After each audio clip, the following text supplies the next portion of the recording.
Vamos orar.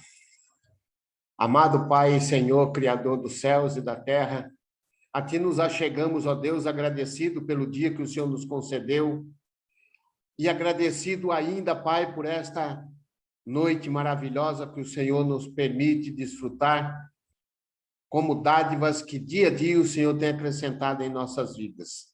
Pai nosso que está nos céus, nós queremos Te agradecer por este rico momento onde temos a oportunidade, ó Deus, de aprender a Tua palavra através do Teu servo Enio, pelo qual nós pedimos que o Senhor o abençoe e o cubra com o Teu manto sagrado a cada dia, Pai, para que ele continue sendo sempre este homem usado pelo Senhor, nos ajudando a aprender, a nos tornarmos pregadores da Tua palavra, mensageiros fiéis aos Teus ensinos por onde estivermos, ó Pai. Muitos são os irmãos que têm se esforçado em aprender, que o Senhor abençoe a cada um de nós agora, Pai, para que nós possamos, ao término desta aula, estarmos mais cheios do Teu saber, do Teu conhecimento, da Tua sabedoria, da Tua vontade, ó Pai. Sobretudo, nós possamos sermos restaurados dia a dia pelo Senhor e continuarmos a viver uma vida de restauração até a vinda, até a volta de Jesus. E é em nome dele, em Jesus Cristo, em nome de Jesus Cristo, que nós oramos agradecidos. Amém. Amém. Amém. Nós estamos em que capítulo mesmo? Estamos no capítulo 22. 22, obrigado. Muito bem, faltamos 3 capítulos, né? Muito bem, o capítulo 22 em diante são, vamos dizer assim, bem conhecidos, né, os acontecimentos que têm a ver com a traição, Jesus sendo prisioneiro, vamos dizer assim, e finalmente, né, a morte, sepultamento e ressurreição, principalmente, então, aí leva nesse desenrolar, né?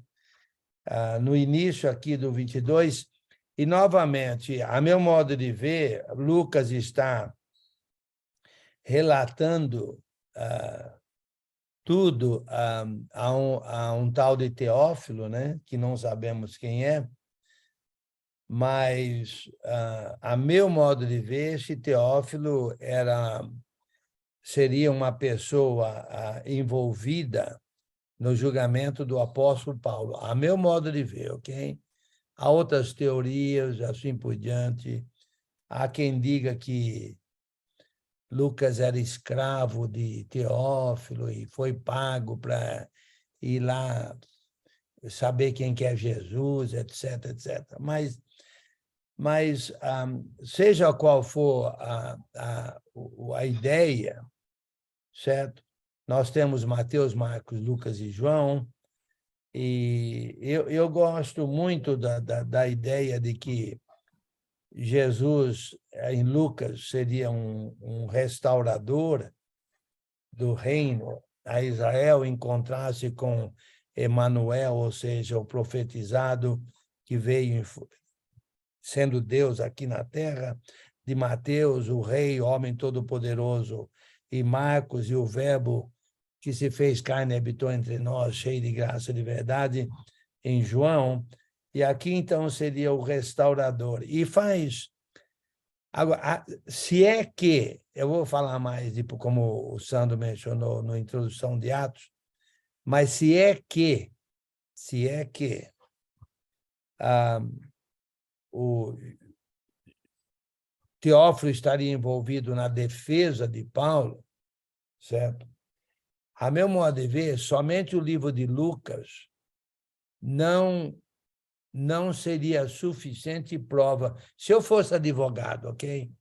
Aí vocês aí não vamos discutir sobre isso aí não, porque tem advogados aí. Mas do meu ponto de vista, Se eu fosse advogado e fosse defender Paulo de acusações de que Paulo era um revolucionário, era contra o Império Romano, estava promovendo uma revolução, patati patatá, e eu tivesse somente o livro de Lucas, eu teria um pouco de dificuldade para defender Paulo. Mas, tendo Atos, Lucas e Atos, para mim, seria fichinha, vamos dizer assim, para defender Paulo, ok? Não sou advogado, não quero agir como se fosse, mas estou dizendo, se é que eu seria, tendo Lucas e Atos, eu estava com a faca e o queijo na mão para defender a Paulo. Mas, então, aqui no final do livro, a gente nota Jesus sendo, vamos dizer assim, preso e martirizado, crucificado, mas mesmo ele, vamos dizer assim, ressurgindo dentre os mortos, continua havendo a possibilidade de uma revolução contra o Império Romano, mas quando você pega o livro de Atos, a meu modo de ver, isso não provaria que não seria o caso. Mas, em todos os casos, aqui no capítulo 22, estava a próxima festa dos pães asmos, chamada Páscoa. Preocupavam-se os principais sacerdotes e escribas em como tirar a vida a Jesus, porque temiam o povo. Eles queriam, mas eles tinham preocupação, porque o povo, de uma maneira geral, apreciava tudo que Jesus fazia e falava, né? E nós vamos ver que a Páscoa vai ser ainda nesse mesmo capítulo, né? Agora, houve ali um pacto da traição. A hora Satanás entrou em Judas, chamado Iscariotes, que era um dos 12. Esse foi entender-se com os principais sacerdotes, os capitães, sobre como lhes entregaria Jesus. Então, eles se alegraram e combinaram em lhe dar dinheiro. Judas concordou e buscava a boa ocasião de lhe entregar sem tumulto.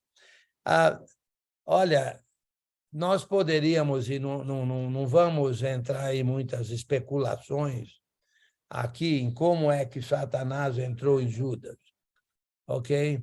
Eu entendo que, naturalmente, até mesmo literalmente, poderíamos entender que sim, mas o porquê? Por que teria entrado literalmente ou não literalmente em Judas? Eu vou dar a minha opinião aqui e não vamos especular sobre muitas coisas, porque podemos escrever um livro sobre isso, e não é a ideia aqui. Mas eu entendo que Judas era um mau elemento, ok? Eu entendo que nós sabemos que ele era ladrão, roubava, né, da bolsa, em outras palavras, e ele tinha um ponto de vista muito materialista, muito materialista. Inclusive, já vi um filme uma vez sobre Judas, mostrando ele de um ponto de vista heróico, vamos dizer assim.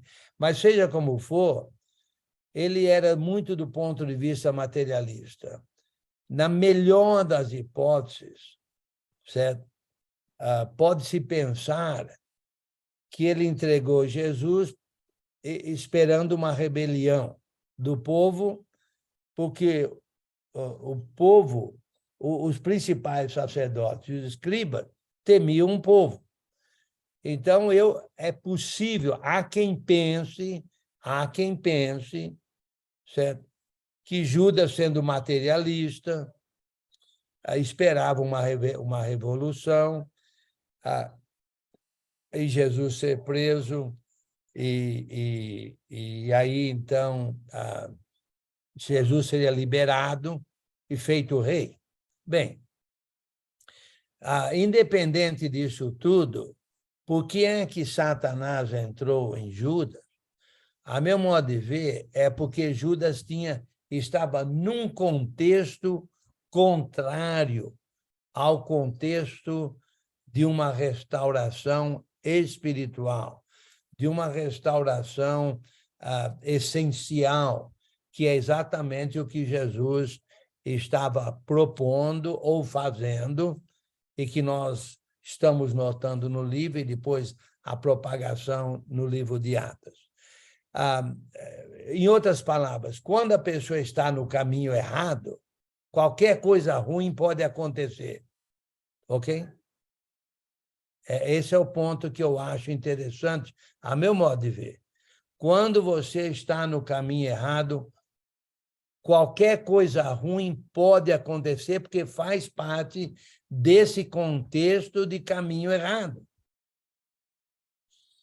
Por outro lado, quando você está no caminho bom, qualquer coisa boa pode acontecer, porque faz parte do contexto de coisas boas. Não me surpreende, certo? Por que é que o Satanás não entrou em um outro dos 11, mas entrou em Judas? Porque o contexto de Judas era um contexto favorável às coisas ruins. Consequentemente, Satanás teria entrado.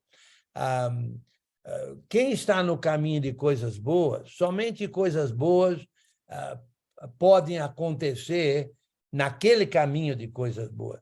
Quem está no caminho ruim, somente coisas ruins podem acontecer no caminho de coisas ruins. Nada surpreende de ruim que aconteceria no caminho da ruindade, e nada de bom surpreenderia acontecendo no caminho das coisas boas. Assim entendo eu, certo? E é interessante, porque nós sabemos que o coitado de Judas, tudo indica que ele acabou se arrependendo, mas como ele não estava no contexto das coisas boas, ele não sabia como se arrepender. Não sabia como se arrepender. Por outro lado, Pedro, estando no caminho das coisas boas, ele soube se arrepender de ter negado a Jesus. Eu acho muito interessante isso, a meu modo de ver. Assim entendo eu. Então, no versículo 3, olha, Satanás entrou Judas, chamado Iscariota, já falamos sobre isso. Do versículo 7 em diante, nós verificamos a última ceia, ou seja, a última ceia antes de Jesus ser martirizado, e nós sabemos, não vou entrar nesse contexto aqui, levaria pelo menos 1 hora para explicar sobre a ceia, mas ela se originou no Egito. Na verdade, não era a ceia que se originou no Egito, era a Páscoa, porque eles não estão... Aqui é a última Páscoa, e Jesus transformou a última Páscoa em primeira ceia. Entendeu? Vamos dizer assim. Mas a Páscoa se originou no Egito como consequência da 10ª praga, em que houve a libertação do povo da escravidão do Egito. E aqui, traduzindo aqui em Jesus, quando ele transformou a Páscoa em ceia, temos a libertação da escravidão do pecado. Ok? Mas, como eu falei, levaria muito tempo a explicar tudo lá no Egito, etc., etc. Mas, na verdade, tudo começou no Egito por ocasião da última praga, né? Da última das 10 pragas lá no Egito.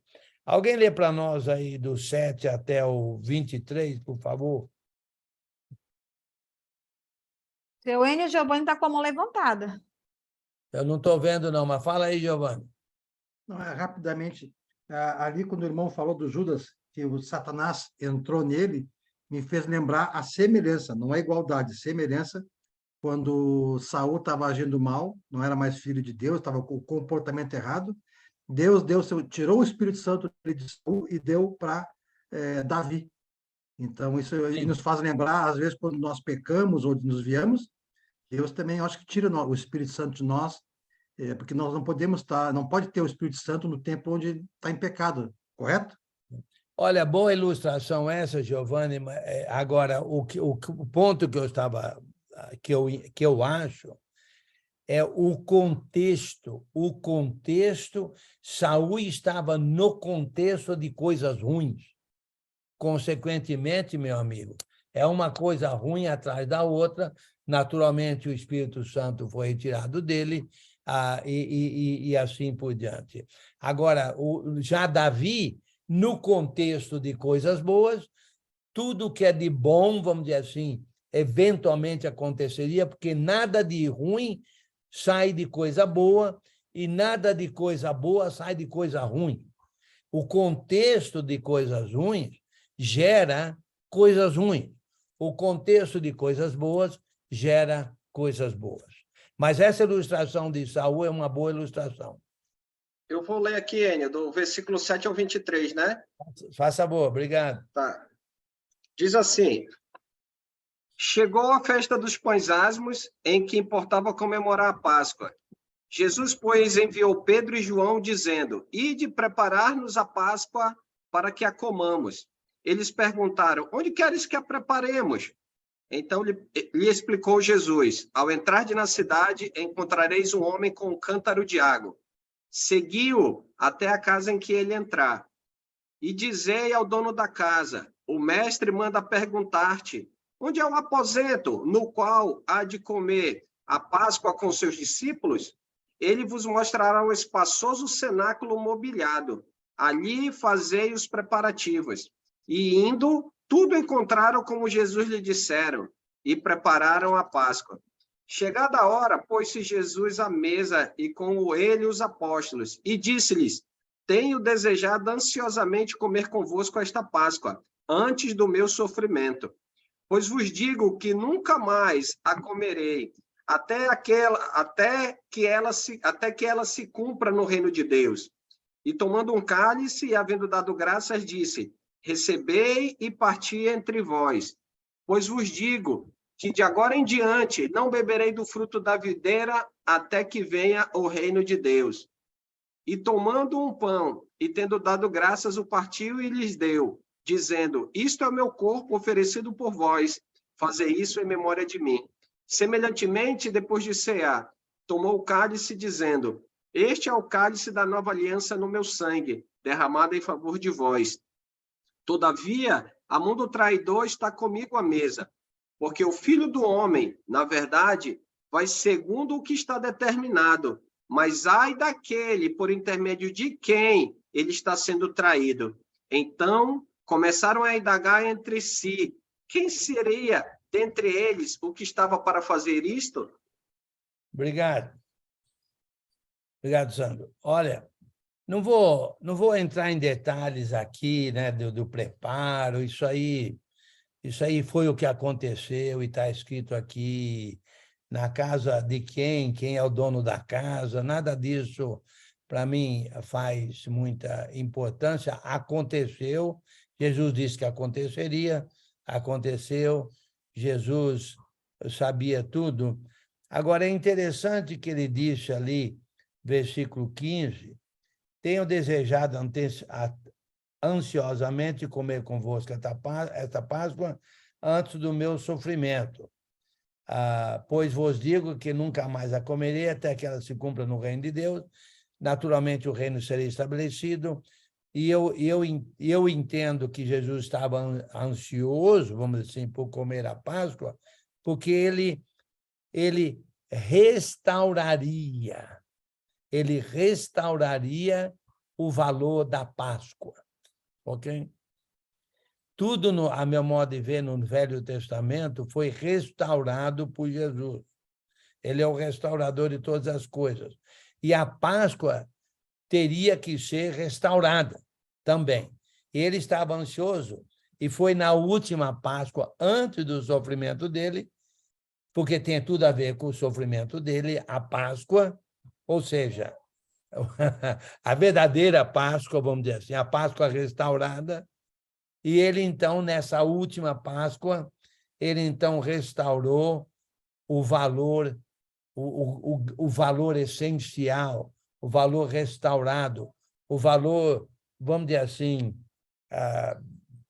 que Deus tinha em mente para nós, e então foi restaurado. Agora, nessa restauração da Páscoa, é interessante, olha só, do versículo 19.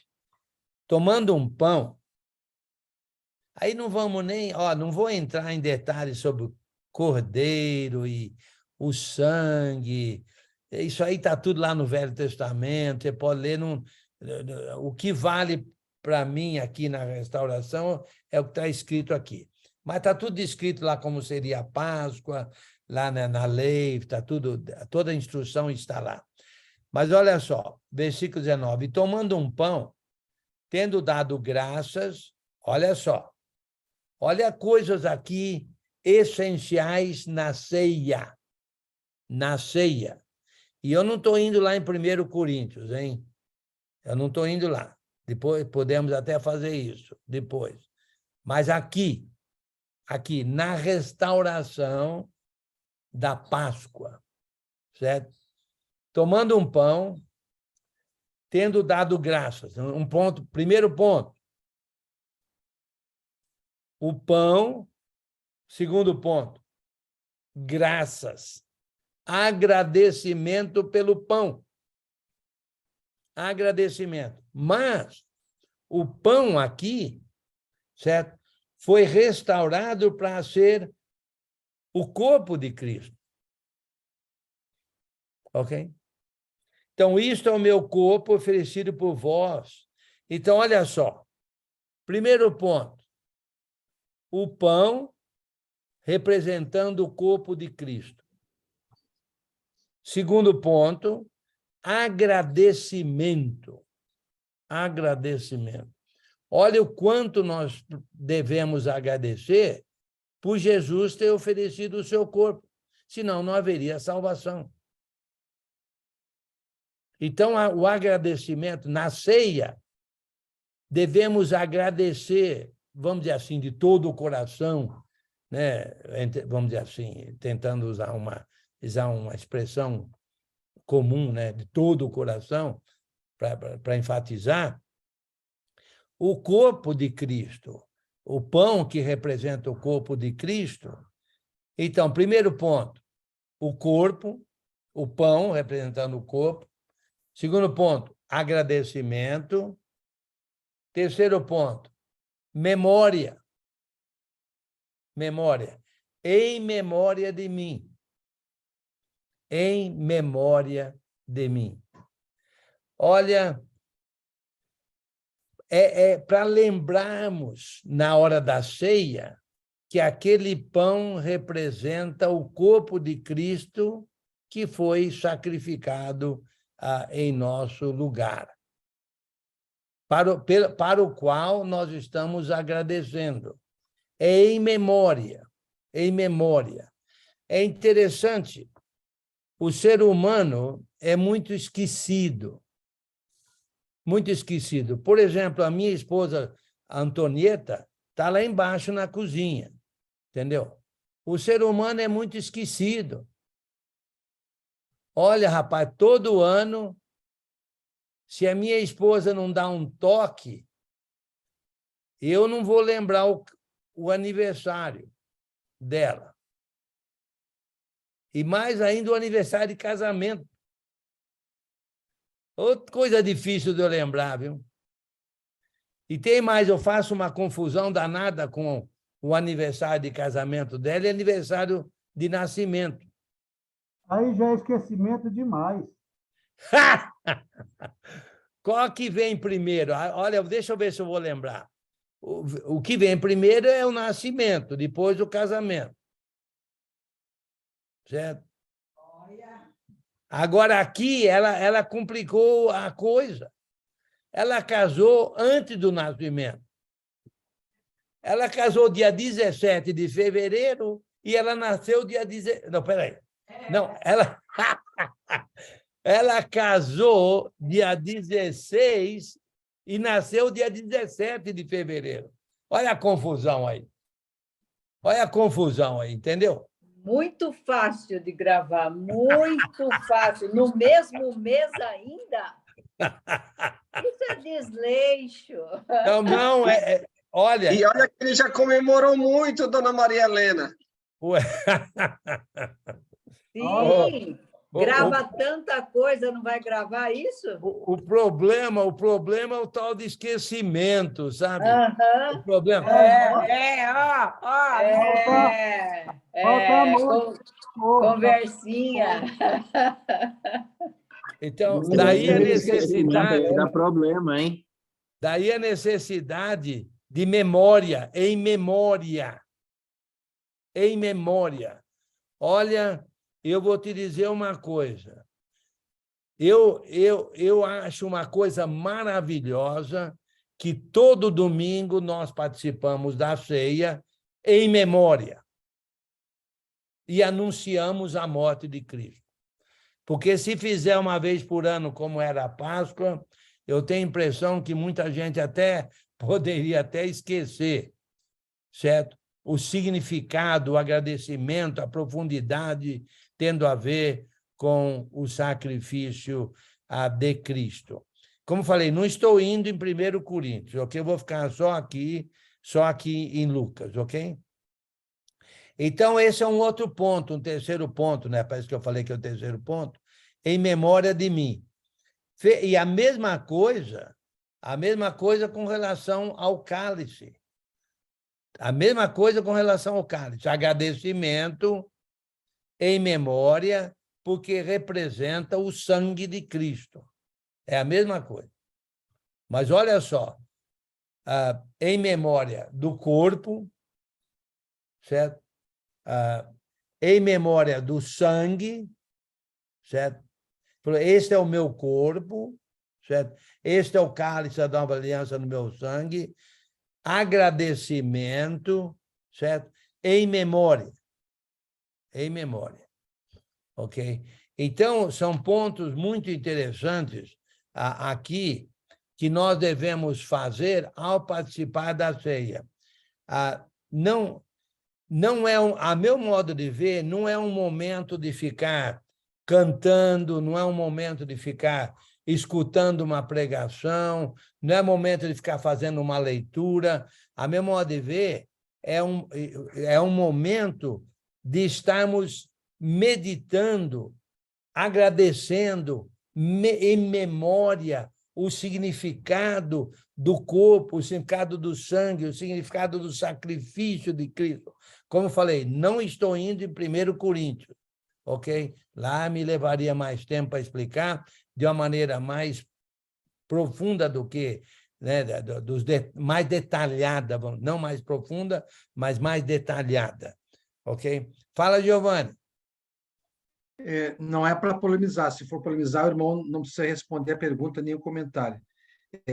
Existe um estudo do irmão Álvaro Pestana e o irmão Enio disse tudo aqui corretamente. O cálice, o pão, dar graças e dizer o que significa simbolicamente. Esse estudo que eu vou trazer aqui agora, e temos muitos homens aqui, nós temos o vício, alguns erradamente, de pedir para Deus abençoar o pão, abençoar o cálice. São só elementos e não são abençoados. Nós temos que dar como Cristo fez, agradecer pelo pão, agradecer pelo cálice, dar graças e não pedir a bênção daqueles materiais, desses elementos que simbolizam o corpo e o sangue de Cristo. Não sei se o irmão já ouviu a respeito disso ou não. Não só isso, eu já apanhei muito por falar coisas assim, por isso que eu não quero entrar em polêmica, já apanhei por dizer que não é hora de pregação, não é hora de cantar, não é hora de fazer leitura. E tem mais, o que você falou, a mesma coisa, não é também momento de pedir perdão. Não é momento de pedir perdão.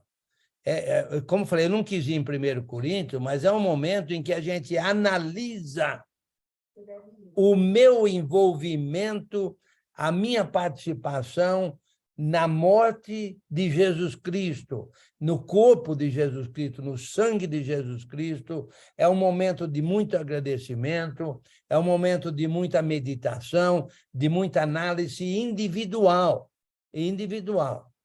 certo? Aí, como falei, lá em 1 Coríntios fala muito disso. Inclusive diz lá que há entre vós muitos fracos e doentes, e não poucos que dormem. Por quê? Porque não participam da ceia de uma maneira digna, certo? Então, mas é um momento espetacular, é um momento maravilhoso, é um momento significativo, é um momento em que eu vou meditar, vou lembrar, vou agradecer, vou meditar no meu envolvimento na morte de Cristo, no sepultamento, na ressurreição dele e assim por diante. E quem sabe, na próxima vez, eu posso falar um pouco lá de 1 Coríntios, mas levaria um tempo lá.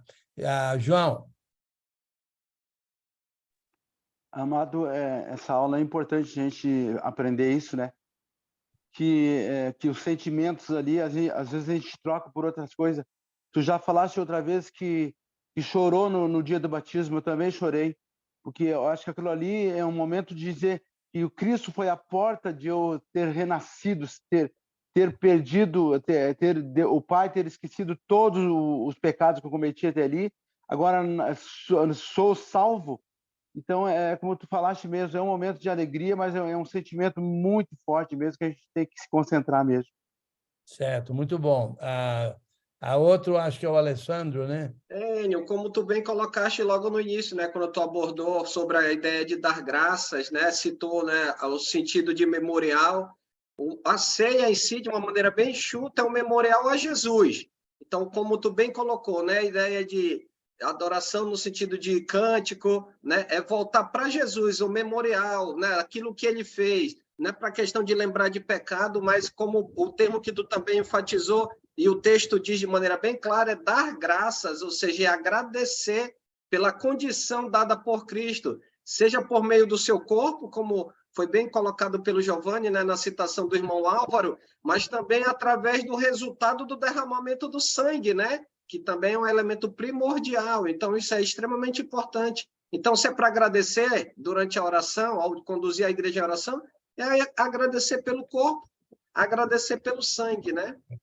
Bem, como eu falei, eu não queria entrar muito em polêmica aqui, porque eu já apanhei muito sobre isso, e não gosto de... Eu expresso o meu entendimento, e não é com o propósito de criar nenhuma polêmica, mas eu tenho que explicar como eu vejo. Por exemplo, você não vê aqui na ceia do Senhor nenhum hino sendo cantado. Pode ver aí em Lucas 22, do 19 a 23, não há cânticos na hora da ceia. Então, por que nós cantamos durante a ceia? Muitos cantam durante a ceia. E olha só em Mateus 26, também a mesma passagem, do versículo 30 diz assim: e tendo cantado um hino, saíram para o Monte das Oliveiras. Depois da ceia que eles cantaram, não durante a ceia. Então, na verdade, a ceia tem seu significado, tem sua diferenciação, não é hora de cântico, não é hora de pregação, não é hora de arrependimento, não é um momento de, como falei, memória, de análise, de meditação. E lá em 1 Coríntios, que eu não estava querendo ir lá, você vai verificar que é um momento de análise da minha comunhão em Cristo. Comunhão, o contexto de 1 Coríntios é comunhão. E lá em 1 Coríntios, capítulo 11, diz que é a comunhão, a ceia é a comunhão. Então, é a comunhão em Cristo, comunhão com os meus irmãos, no sangue de Cristo, no corpo de Cristo, naquele corpo orgânico, naquele corpo espiritual, a minha comunhão. Então, eu vou analisar a minha comunhão, minha profundidade, o que eu preciso melhorar. É uma autoanálise que eu faço. E se eu me julgar, não seria julgado pelo Senhor, como diz lá em 1 Coríntios, mas quando somos julgados, somos disciplinados pelo Senhor para não sermos condenados com o mundo. 1 Coríntios. Por isso, há entre vós muitos fracos e doentes, e não poucos que dormem. 1 Coríntios. Por quê? Porque não estão participando da ceia corretamente. A ceia é de uma profundidade muito, vamos dizer assim, espetacular, e nós menosprezamos muitas vezes, não damos o valor da ceia que deveríamos dar. Chaves.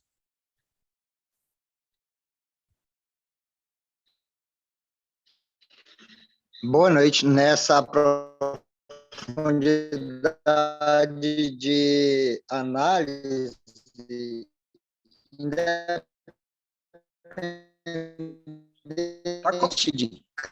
Tá cortando, Chaves. A internet dele está fraca. Chaves, está cortando, Chaves. Tenta. Esse momento da ceia é o momento. Chaves, tenta mandar mensagem no chat, Chaves. Está cortando o áudio. Triste ou alegre, independente de cada pensamento. Indo direitinho. Irmão Chaves, a tua internet está muito instável, tem que digitar. Irmão Enio, muito obrigado pelo ensinamento da ceia. Não se esquiva de ensinar, não fica chateado, irmão. É muito importante a ceia do Senhor. É um dos atos mais importantes da oração. Né? Amém. O Chaves fica devendo para nós aí, porque não estamos escutando ele. Agora, deixa eu mencionar uma outra coisa aqui, não necessariamente com relação à ceia, mas aqui mesmo, aqui fazendo parte desse texto, que é o que Jesus falou, versículo 21. Todavia a mão do traidor está comigo à mesa. Porque o Filho do Homem, na verdade, vai segundo o que está determinado, mas há daquele por intermédio de quem ele está sendo traído. Então começaram a indagar entre si quem seria dentre eles o que estava para fazer isso. Olha, eu entendo o seguinte. Deus tem um plano, ok? Aliás, o plano de salvação da humanidade, Deus estabeleceu esse plano antes da fundação do mundo, ok? Inclusive, tem uma passagem, vou só mencionar uma passagem, tem mais. Lá em Apocalipse, por exemplo, capítulo 13, eu acho que é 13, deixa eu ver. Capítulo 13, versículo 8, Apocalipse 13, 8, diz que o Cordeiro foi morto desde a fundação do mundo. Em outras palavras, o plano de Deus é um plano, ele tem um plano e, olha, o plano de Deus vai ser, vamos dizer assim, qual a palavra certa? Vai ser feito ou conduzido, ou efetivado, ou seja qual for a palavra, realizado, obrigado pela ajuda aqui, realizado independentemente de nós, vamos dizer assim, independentemente de uma pessoa. E olha só, o plano de Deus aqui, fazendo uso de um traidor. Vocês lembram, por exemplo, quem é que apoiou o regresso dos escravos ou do povo lá que ficou na escravidão lá durante 70 anos, a escravidão babilônica? Lembra quem é que ajudou eles? Ciro? Sim, e os medo-persas ajudaram, exatamente. Então, é interessante isso. E Deus parece que chama, eu não sei se Ciro ou Dario, um deles, de meu servo. Eu acho que é o mesmo, né? Dario Ciro, acho que é o mesmo, não. É o mesmo? Ciro, eu não sei. Foi Ciro. Foi Ciro, né? Ok, muito bem, eu estou tentando lembrar aqui, mas independente disso, olha só, Deus tem um plano. Agora, nós cristãos, precisamos entender bem o plano de Deus e nosso envolvimento no plano dele. Que comigo ou sem eu uso uma palavra boba aí que eu inventei, comigo ou semigo, certo? Deus vai concretizar o plano dele. Mas eu devo procurar entender o plano de Deus e minha parte no plano, porque ele tem um lugar para mim no plano dele. Não só eu, digo para mim, no sentido de cada um de nós, entendeu? Mas o plano dele vai ser feito com ou sem nosso envolvimento. Então, por que não meditarmos? Inclusive, nós estamos falando em meditação aqui na ceia, por que não meditarmos no nosso envolvimento no plano de Deus e a gente se envolver com tudo que a gente tem, certo? No plano de Deus, na minha parte no plano de Deus, na tua parte no plano de Deus. E olha aqui, Deus fazendo parte de um traidor, fazendo uso de um traidor. Ele não vai fazer uso de mim, de você, nós que estamos buscando a vontade dele, ele vai... Nós somos os coerdeiros, nós somos os trabalhadores, os servos, os súditos do reino, nós somos que reinam com Cristo aqui na terra, então eu vou buscar a minha função de reinar com ele, para que eu seja fiel e batalhador e dedicado na minha função no plano de Deus, mas eu preciso entender o plano de Deus e minha função no plano de Deus.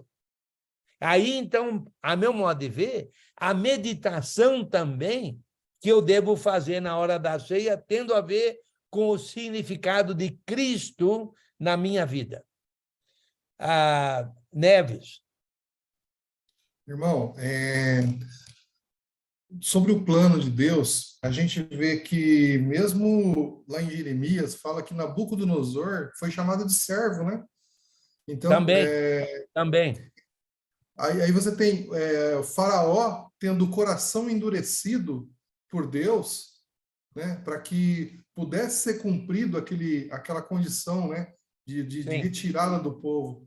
Então, está correto. Acho que assim, se não tem voluntário, Deus coloca o inimigo para fazer a função. Mas é melhor que seja voluntário, né?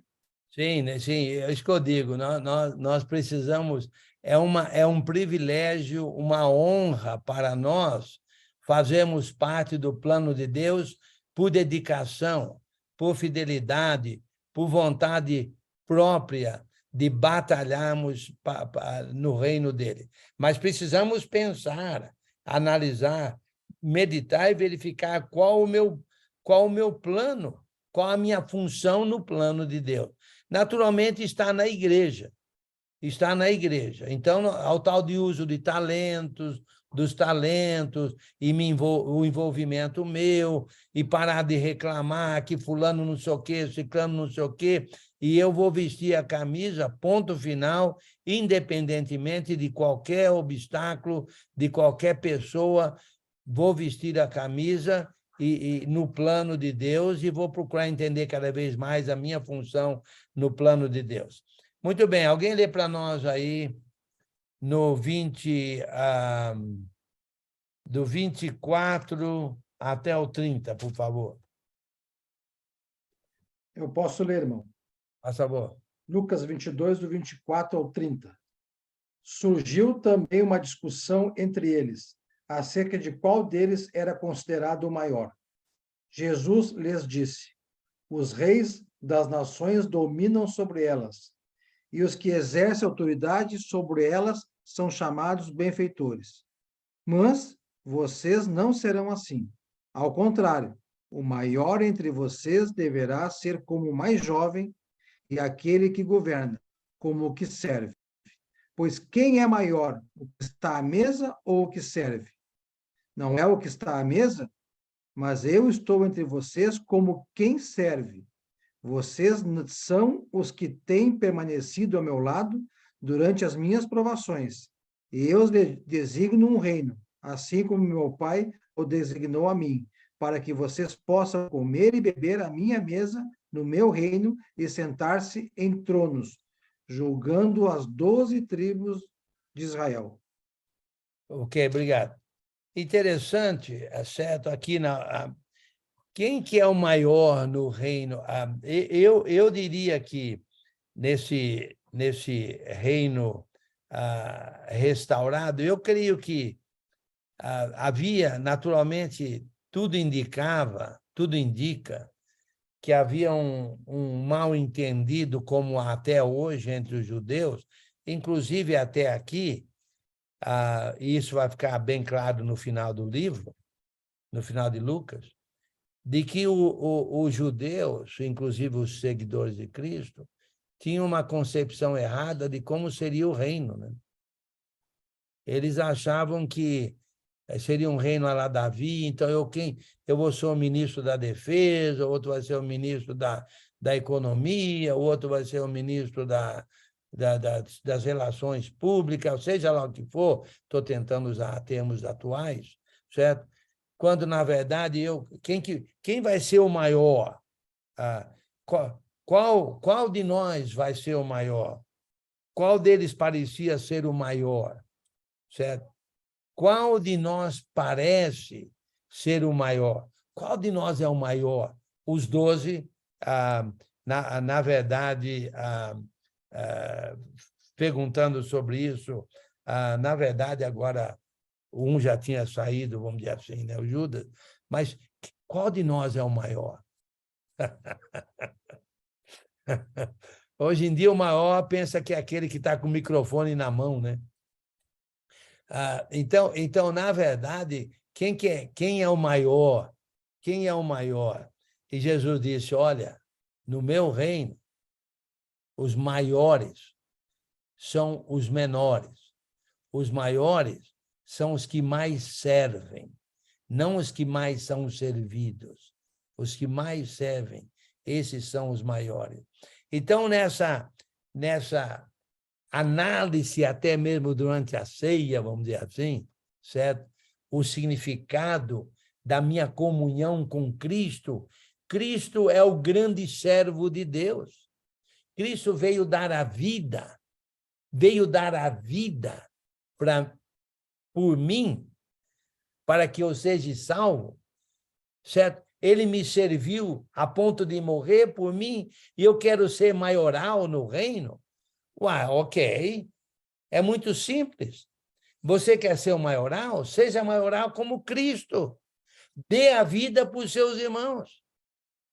Aí você é maioral, como Cristo é maioral. Mas o maior, então, é o que serve. Esse é o que tem mais valor. Quem é que tem mais valor no reino de Cristo? O próprio Cristo. Quem é que deu mais do que qualquer um no reino de Cristo? O próprio Cristo. Então, nós queremos ser maiorais? Amém, aleluia. Mas vamos ser maiorais como Cristo foi maioral.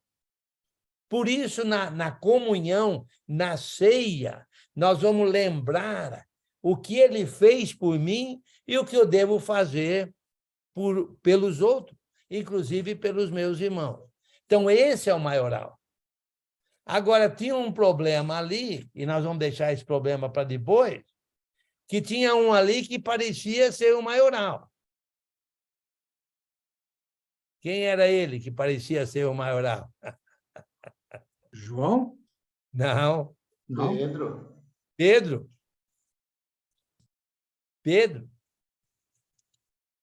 Jesus falou, Pedro, tem um negócio para contar para você.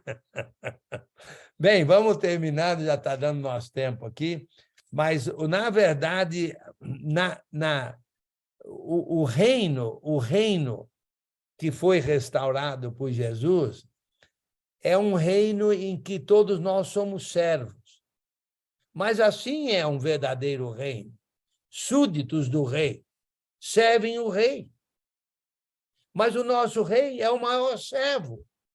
Então, se eu vou seguir o meu rei, eu vou ser um servo como ele foi servo. Então, é um reino diferenciado, é um reino diferente dos outros reinos, é um reino em que nós devemos ser servos uns dos outros. Vamos terminando aí, Barbosa. Você levantou a manita. Olha, eu vou te falar uma coisa. Não fique constrangido de falar da palavra do Senhor, não, viu? Porque é o seguinte, se a gente vê que muitas coisas estão acontecendo erradas nas congregações, a gente tem que falar, sabe? Se a oferta está sendo feita de uma maneira errada, se a ceia está feita de uma maneira errada, a gente tem que, a gente tem que corrigir isso aí. Porque às vezes o pessoal sobe lá no púlpito e fala assim, vamos consagrar o pão, meu amigo. Aí danou-se tudo, né? Então, assim, sabe, nós precisamos ensinar, Enio, não precisamos estar negligentes. Porque se a gente se tornar negligente, a gente vai ser cobrado, sabe? Amém. Então, tem muita coisa, mas não fica constrangido, não. Tem intrepidez, a gente é confiável. E outra, se quem quiser ficar com cara feia, fazer o quê?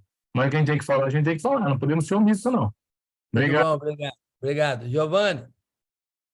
Esse ensinamento que o irmão deu hoje me fez lembrar aquela passagem que o irmão já ensinou aqui na quinta passada, né?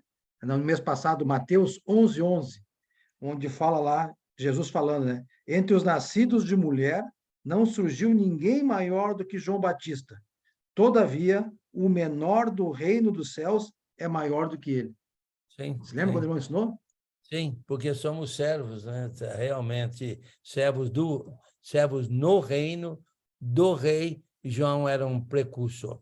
Muito bem, vamos terminando. Prazer em vê-los. A semana que vem te dá um parecer sobre a decisão. Novamente, eu estou sentindo muita falta de fazer muita visitação e ensino em casas e visita. Olha, vocês que são evangelistas, a meu modo de ver, um evangelista não é um que pega o microfone entre quatro paredes, não.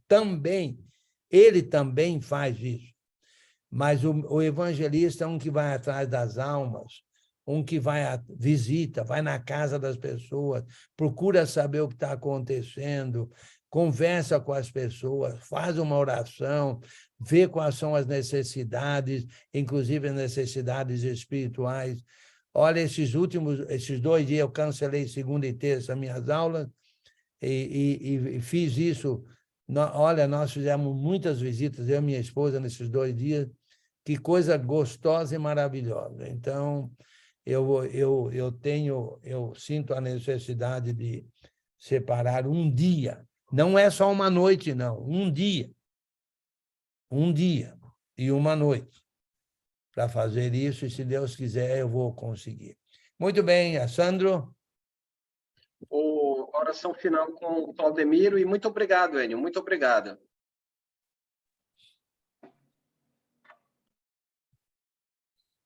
Podemos orar? Oremos. Deus, Pai Todo-Poderoso, Criador do céu e da terra, estamos graças, Pai, mais uma vez, Senhor Deus, por estarmos reunidos, aprendendo, Pai, cada vez mais de Ti. Obrigado, Senhor, pelo estudo que tivemos, que possamos colocar em prática em nossas vidas, no nosso dia a dia, Senhor Deus, ensinando as pessoas a levar ao Teu reino, Pai. E só Tu, Senhor, é o único Salvador de nossas vidas, Senhor Deus. Agradecemos, ó Pai, por todos os irmãos que estiveram presentes, Senhor Deus, nesta aula, Pai.